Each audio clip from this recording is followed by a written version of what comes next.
16º dia. Profetas do Novo Testamento. De acordo com 1 Coríntios 14:31, todos os crentes podem exercitar esse dom em determinadas ocasiões, como o Espírito quiser. A orientação bíblica é que todos podem profetizar, um após o outro, e não mais que 3 em qualquer reunião. O propósito da profecia é edificar a igreja, isto é, fortalecer os crentes, exortar os irmãos, reavivá-los e desafiá-los, e consolá-los com palavras de encorajamento.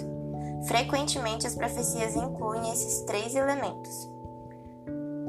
As palavras têm poder. É importante não falarmos palavras negativas, mas é ainda mais importante falarmos palavras positivas. Precisamos falar positivamente sobre nossos filhos, nossa família e nossas circunstâncias. Muitos simplesmente evitam falar negativamente e ficam em silêncio, mas isso não é suficiente. Precisamos semear palavras de fé. A palavra de Deus afirma categoricamente que fomos feitos reis e sacerdotes.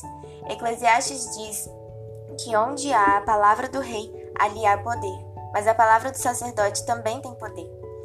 E da parte de Jesus Cristo, que é a fiel testemunha, o primogênito dos mortos e o príncipe dos reis da terra, aquele que nos ama e em seu sangue nos lavou dos nossos pecados e nos fez reis e sacerdotes para Deus e seu Pai, a ele glória e poder para todos sempre. Amém. Apocalipse 1, 5 e 6. Porque a palavra do rei tem poder, e quem lhe dirá que fazes? Eclesiastes 8, 4. Hoje fomos feitos ministros da graça, fomos escolhidos para abençoarem o nome do Senhor e também para decidir toda demanda. As demandas e controvérsias são criadas pelo diabo, mas nós somos os sacerdotes que decidem toda demanda. Chegar-se-ão aos sacerdotes, filhos de Levi, porque o Senhor teu Deus os escolheu para o servirem, para abençoarem em nome do Senhor, e por sua palavra decidirem toda demanda e todo caso de violência. Deuteronômio 21, 5. Veja que há sobre nós uma unção dupla, a palavra do rei e a palavra do sacerdote. Hoje, temos essas duas autoridades, ou uma unção dupla em nossas palavras.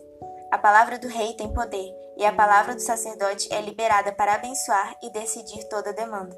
Não importa o que as pessoas do mundo dizem a seu respeito, ou a respeito da sua casa, eles não são sacerdotes, mas você é. Então libere a palavra que decide toda controvérsia. Fale da posição de rei e sacerdote, porque esta é a sua unção diante de Deus. Há algo interessante sobre o sacerdote no Velho Testamento. Sempre que anciãos e juízes são mencionados, eles são ministros da lei, mas o sacerdote está sempre associado à graça. Nós somos esses ministros da graça. O Senhor Jesus falou com a figueira e ela secou, falou com demônios e eles foram expulsos, falou com o mar e ele se acalmou. Ele falou com coisas inanimadas. Nós também precisamos falar com nossas circunstâncias. Quando falamos, nossa fé é liberada e as circunstâncias são mudadas. O diabo não é sacerdote. Quando ele diz que você vai morrer, você pode responder com autoridade que você viverá. Sua palavra prevalece, porque você é sacerdote e foi constituído para decidir toda demanda. O problema acontece quando o sacerdote se cala, então ouve-se somente a palavra do inimigo. Precisamos exercer nosso sacerdócio falando e declarando a vontade de Deus. Nossa fé é liberada por meio de nossas palavras. Paulo diz em 2 Coríntios 4,13: E temos, portanto, o mesmo espírito de fé, como está escrito: Cri, por isso falei. Nós cremos também, por isso também falamos. Temos esse mesmo espírito de fé. Precisamos crer que temos a posição de reis e sacerdotes e que quando liberamos a palavra, o poder de Deus se manifesta. E esse espírito de fé é também chamado de espírito de profecia. O espírito de profecia. Como ministros da graça, temos um princípio profético sobre nós. A palavra de Deus diz que o espírito da profecia é o testemunho de Jesus. Isso significa que o espírito de profecia sempre centraliza o Senhor Jesus. Quando falo do espírito de profecia, não estou falando desse conceito pentecostal de profecia em que alguém se levanta e diz: assim diz o Senhor. Para compreender o espírito de profecia, precisamos saber que há 2 tipos de profecia: causativas e não causativas. As pessoas sempre pensam em profecias como predição, e de fato elas podem ter esse elemento. A palavra profecia em grego é profemi. Essa palavra é composta de 2 partes: pro, que significa antes, e femi, que é derivado de rema e significa palavra. Juntando-as, vemos que profecia significa falar antes, é falar antes de acontecer. O tipo mais comum de profecia é aquela por meio de qual Deus fala com você o que vai acontecer e você simplesmente libera a palavra. Essa é a profecia não causativa. Mas há um tipo de profecia que muitos irmãos desconhecem, aquela que você fala porque conhece o coração de Deus, conhece a palavra de Deus e por isso pode declarar coisas antes que aconteçam. Você pode dizer: serei um homem próspero pela graça de Deus, porque o favor de Deus está sobre mim. Você pode dizer antes de qualquer evidência de que isso vai acontecer. Você diz porque conhece a palavra de Deus. Essa é a profecia causativa. O meteorologista diz que o tempo será chuvoso na próxima semana. Ele está dizendo antes de acontecer, mas ele mesmo não causou a chuva. Isso é o que a maioria dos profetas do Velho Testamento faziam. Eles podiam predizer, mas não podiam declarar como seria o futuro. Isso, porém, nos é dado na nova criação. Hoje podemos declarar a palavra de Deus profeticamente e fazer com que coisas aconteçam. Profetas do Novo e do Velho Testamento. O espírito de profecia está sobre todo crente, mas eles sequer percebem isso. Hoje temos sobre nós o espírito de profecia de acordo com o Novo Testamento. Elias e Eliseu podem ser considerados como dois tipos de profetas de duas alianças. Quando Elias se colocou diante do rei Acabe, ele disse que não haveria chuva durante 3 anos, segundo a sua palavra. Ele não disse de acordo com a palavra de Deus, mas segundo a sua própria palavra. O povo de Israel vivia debaixo da idolatria a Baal, então Elias podia declarar o juízo sem nem precisar ouvir do Senhor, porque essa era a aliança naquele tempo. Se eles caíssem na idolatria, a maldição viria sobre eles. Elias significa o Senhor é Deus. Ele é um tipo do profeta do Velho Testamento. Eliseu significa Deus é Salvador. Ele foi o que sucedeu Elias e é um tipo de profeta do Novo Testamento. O profeta do Velho Testamento traz nossos pecados à memória, mas o profeta do Novo Testamento nos lembra da justiça de Cristo sobre nós. O profeta do Velho Testamento fala a partir do Monte Sinai, mas o profeta do Novo Testamento fala do Monte Sião. O profeta do Velho Testamento declara que Deus não se esquece do nosso pecado e visita a iniquidade dos pais nos filhos até a 3ª e a 4ª geração. Mas o profeta do Novo Testamento declara que Deus não se lembra dos nossos pecados porque já foram cravados na cruz. Quando não entendemos isso, as pessoas se levantam com todo tipo de mensagem profética, completamente fora da nova aliança. Profetas sempre falam de acordo com a aliança. Se estamos na nova aliança, os profetas do Novo Testamento não podem mais falar de acordo com a velha aliança. Eles hoje falam de vida e perdão, e não de condenação e morte. A profecia do Novo Testamento também possui um elemento de predição, mas o espírito é diferente. Se não temos o espírito correto, a profecia estará cheia de mistura da lei. Você impõe a mão sobre as pessoas e declara que elas são amadas do Senhor, mas logo em seguida declara que o juízo de Deus virá sobre elas por causa de algum pecado. Isso é mistura.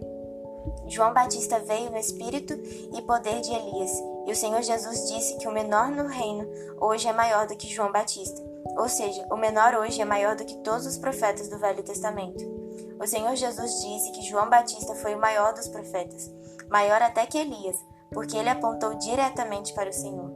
Nós nos tornamos profetas maiores quando apontamos para o Senhor. No entanto, o menor no reino dos céus é maior do que João Batista. Elias nos lembra João Batista, mas Eliseu tipifica o Senhor Jesus. Na verdade, o nome Eliseu em hebraico é Elisha, que significa Deus é salvação, um sentido semelhante ao do nome de Jesus, que significa Jeová é salvação. Todos os milagres de Eliseu, exceto um, são milagres de graça.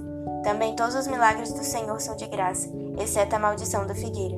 Por outro lado, todos os milagres de Elias são de juízo. Na primeira vez que aparece, ele já decreta 3 anos de seca em Israel por causa do pecado do povo. Elias tipifica o juízo, enquanto Eliseu tipifica a graça do Senhor.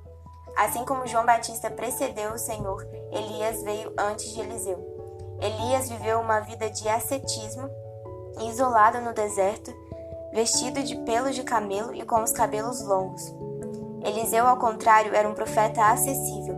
Ele ministrou entre leprosos, viúvas, reis e soldados. A profecia do Novo Testamento precisa ser filtrada com a cruz. Nunca podemos dizer a um filho de Deus que seus pecados foram relembrados por Deus. Não podemos tolerar pessoas que querem parecer profetas à custa da condenação do povo de Deus. Todos sabem que más notícias se espalham mais rápido e profecias de calamidade são um bom negócio, pois trazem popularidade. Se você der a um livro o título Descubra quem é o Anticristo, vai vender muito. Muitos querem apenas ser populares. Precisamos rejeitar toda profecia que não tem o espírito da nova aliança.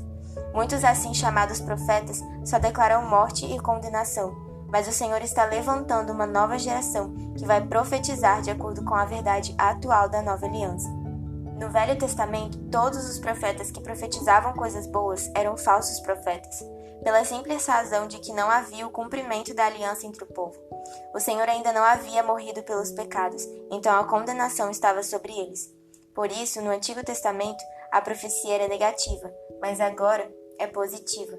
Hoje, uma profecia negativa é uma falsa profecia, a menos que diga o que fazer. Tiago diz que quando Elias profetizou, primeiro ele teve de orar insistentemente para que não chovesse, e depois declara que Elias simplesmente orou para que voltasse a chover. Elias era homem semelhante a nós, sujeito aos mesmos sentimentos, e orou com instância para que não chovesse sobre a terra. E por 3 anos e 6 meses não choveu. E orou de novo, e o céu deu chuva, e a terra fez germinar seus frutos. Tiago 5, 17 e 18. O fato, porém, é que as coisas aconteceram exatamente o oposto do que diz Tiago. Elias apenas declarou que não iria chover, mas depois teve de orar insistentemente para que voltasse a chover. Então disse Elias a Acabe: sobe, come e bebe, porque já se ouve ruído de abundante chuva. Subiu Acabe a comer e a beber. Elias, porém, subiu ao cimo do Carmelo e, encurvado para a terra, meteu o rosto entre os joelhos e disse ao seu moço: sobe e olha para o lado do mar. Ele subiu, olhou e disse: não há nada. Então lhe disse Elias: volta. E assim por 7 vezes.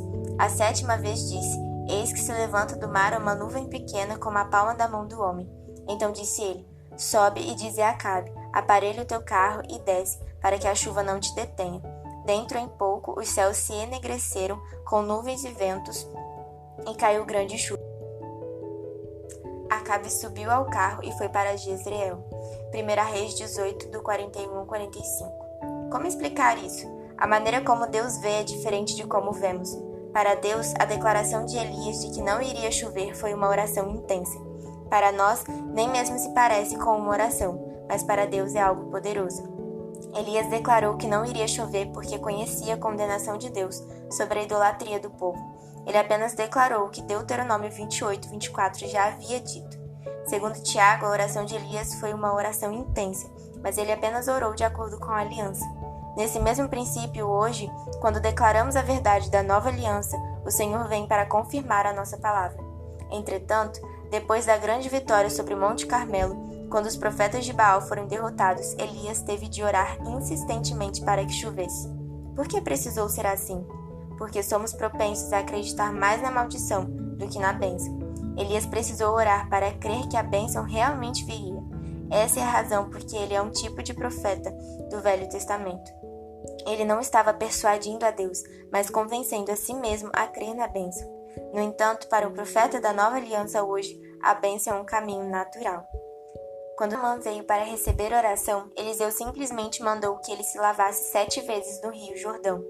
Naamã ficou indignado porque ele tinha uma visão de como deveria ser uma oração, e disse. Naamã, porém, muito se indignou e se foi, dizendo: pensava eu que ele sairia a ter comigo, por-se-ia de pé, invocaria o nome do Senhor, seu Deus, moveria a mão sobre o lugar da lepra e restauraria o leproso.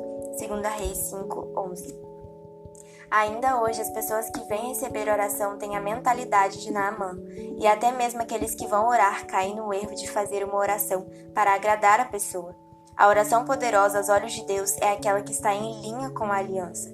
Quando declaramos a palavra da nova aliança, ainda que numa breve afirmação, o poder de Deus é liberado. Declare a palavra. Como reis e sacerdotes, não deveríamos orar por enfermos e oprimidos do diabo. Deveríamos apenas ordenar que a doença e a opressão saiam. Não existe, na verdade, uma ordem para que oremos com os enfermos, mas há a ordem curar enfermos. O problema é que não temos usado nossa autoridade. Há momentos em que precisamos orar intensamente, mas há momentos em que precisamos apenas falar.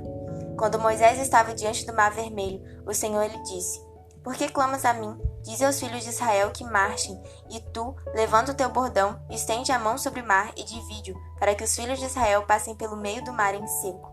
Êxodo 14, 15 e 16.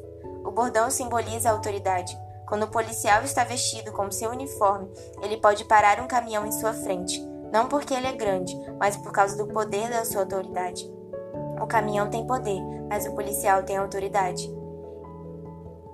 Eis aí vos dei autoridade para pisar de serpentes e escorpiões, e sobre todo o poder do inimigo, e nada absolutamente vos causará dano. Lucas 10, 19. Recebemos poder e autoridade do Espírito Santo, por isso precisamos proclamar a cura do enfermo, declarar a purificação do leproso e expulsar os demônios. Nessas circunstâncias, precisamos usar de autoridade e comandar contra a doença e a opressão. E se não acontecer o que você diz imediatamente, então continue falando e falando até que se cumpra sua palavra. Disse ainda: o reino de Deus é assim, como se um homem lançasse a semente à terra. Depois dormisse e se levantasse, de noite e de dia, e a semente germinasse e crescesse, não sabendo ele como. A terra por si mesma frutifica. Primeiro a erva, depois a espiga, e por fim o grão cheio na espiga. E quando o fruto já está maduro, logo se lhe mete a foice, porque é chegada a ceifa. Marcos 4, 26 a 29. A semente é a palavra, e nós a semeamos quando falamos, proclamamos. Você dorme e acorda dia após dia, mas continua declarando a palavra, até que a semente germina sem você saber como. Sabedoria não é saber como, mas saber semear a palavra. A terra por si mesma frutifica, não é resultado do seu esforço. A erva é 30 por 1, a espiga é 60 por 1, e o grão cheio na espiga é 100 por 1. Isso significa que o milagre quase sempre é paulatino e gradual. A declaração, a confissão, é a oração da fé que salvará o enfermo, em Tiago 5,15. Fomos feitos reis e sacerdotes, e a palavra do rei tem poder. Pela palavra do sacerdote toda demanda é resolvida. Não somos reis sobre os homens, mas sobre doenças, demônios e poderes espirituais.